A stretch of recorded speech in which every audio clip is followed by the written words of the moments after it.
everyone, welcome back to the Deep Dive. We always try to bring you the most intriguing ideas here, and today, well, we're diving into something pretty fascinating. I'm looking forward to it. It all started with this piece of work we found. We're calling it Texto Colado for now. Okay. And it got us thinking. You ever notice how your mood kind of shifts just by being in a different part of the city, like different vibes? Oh, yeah, absolutely. Sometimes you walk into a place and you can just feel the energy change. Exactly. And that's what this whole deep dive is about, cracking that code.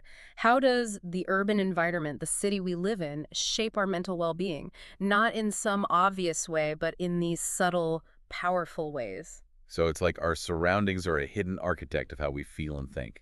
That's a great way to put it. And the source, it uses this term Geographical. It's like this, a framework for understanding all of this. Geographical. That sounds pretty intriguing. Yeah. Think of it like this.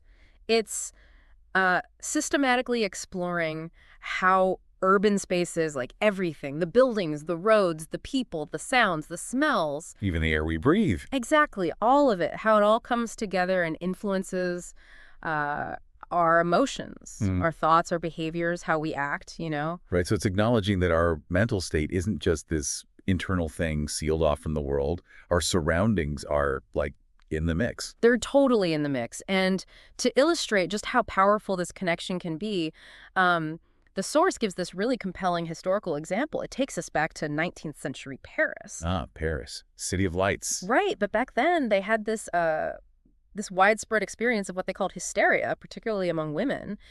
And, back then the understanding was very individual. It was seen as a personal weakness or something, often with these kind of simplistic medical explanations. So what's the mental perspective on that? Well, it challenges that whole idea. Looking back, especially through the work of Goldstein, he did some fascinating research in 1982. There's this a strong connection between all those anxieties and the really tough urban conditions in Paris at the time. Like, imagine it. Extreme overcrowding, cramped apartments, terrible ventilation. I've been to Paris. It's still like that sometimes. Right, exactly. And then add to that the lack of public lighting, so it's super dangerous at night, constant fear, and this just relentless noise, horses, vendors, you name it, this constant sensory overload. So what was once seen as individual hysteria could have been, in part, a reaction to a city that was itself kind of sick. Precisely. It's like the source is arguing that these tangible environmental stressors that created what it calls a cultural broth for collective anxiety. So those anxieties then showed up in these ways that were later categorized medically, maybe missing the bigger picture, how the environment itself played a role. Makes you think how often we might be missing that, even today, right? Like how much of what we consider purely psychological actually has roots in our surroundings. Absolutely. And to bring this into the modern world and really drive this point home, the source highlights some pretty striking epidemiological data, like just how urgent this issue is. Yeah, let's hear it. Okay, so the WHO, the World Health Organization, back in 2022, they found that cities with over 10 million people, those huge cities, they report 30% more anxiety diagnoses compared to rural areas. That's a significant difference. 30%, that's a lot. So just living in a mega city seems to increase your risk of anxiety. It does seem that way. And if we connect this to just the intensity of urban life, there's this data from The Lancet from 2021. In Mumbai, which has an incredibly high population density, about 20,000 people per square kilometer. Wow. 1 in 4 adults reported symptoms of clinical depression. That's a pretty sobering statistic. That is sobering. It really makes you think about the kind of pressure that kind of density puts on people. Yeah, but here's the thing. It's not just about density. The quality of the environment matters too, and the source contrasts Mumbai with Berlin. Okay, Berlin. Interesting. So Eurostat data, 2023, Berlin has a pretty impressive 30% urban green space, and their depression rates, 40% lower than the European average. Wow, there's a huge difference. So more green space, less depression. It seems that way. And the source actually lays this all out in a graph. It's like this. Mumbai, 20,000 people per square kilometer, tiny 2.5% green space, 25% depression rate. Okay, stark contrast coming. Berlin, 4,000 people per square kilometer, 30% green space, 8% depression rate. Oh, it's like night and day. And just for another point of comparison, Sao Paulo, 7,500 people per square kilometer, 12% green space, 18% depression rate. So it seems like there's a pretty strong correlation between accessible green space and mental well-being. It does, doesn't it? It really makes you think about how much impact urban planning can have. But Texto Colado doesn't just stop at presenting this information, it goes a step further. Mm. It proposes a way to actually use this understanding. Now we're talking. Yeah, so it talks about integrating three key areas: science, policy, and clinical practice. So connecting the dots between research and real-world action. Exactly. It's about taking the scientific evidence from fields like neuroscience, epidemiology, environmental psychology, all these different perspectives, Okay. and then linking that to practical decisions made in urban planning and policymaking. Like, how can we actually design cities that are better for our minds? I like where this is going. And then there's this really important third piece.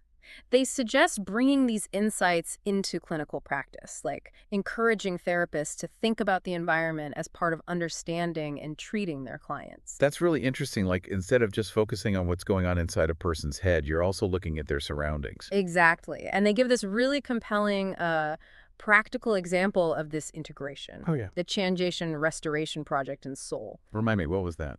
So they basically tore down this elevated highway and created this beautiful linear park in the middle of the city. I've seen pictures. It looks amazing. Yeah. So what were the effects?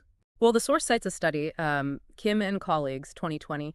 They found a 35% reduction in reported stress levels in the areas around the park. Wow, 35%. That's a pretty significant impact. It is. It wasn't just about making the city prettier. It had this measurable impact on people's well-being. And the source highlights this as a powerful model for systemic intervention, something they dive into later on. Systemic intervention. I like that. Sounds like they're thinking big picture. Yeah, they are. And here's where things get really interesting for our listeners. Texto Colado introduces this concept called the MAPA emotional or emotional map exercise. An emotional map, huh? How does that work? Well, it's actually pretty simple, and it's designed to help to connect with this whole idea of geographia mental in a personal way. I'm all ears. Okay, so you start by sketching a basic map of your own neighborhood, marking the places that are important to you, your home, work, the routes you take, shops, parks, anything that stands out. So like a personalized mental map of my daily life. Got it. What's next? Then comes the fun part. You use this emotional coding system to color those places based on how they make you feel.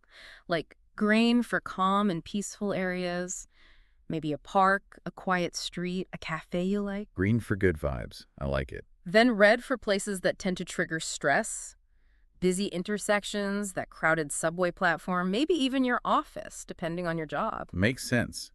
Red for stress? What about places you just want to avoid? Well, that's where black comes in. Places that make you feel anxious or that you consciously avoid, like a dark alley or that one creepy part of the neighborhood. So green, red, black's like a mood map of the city.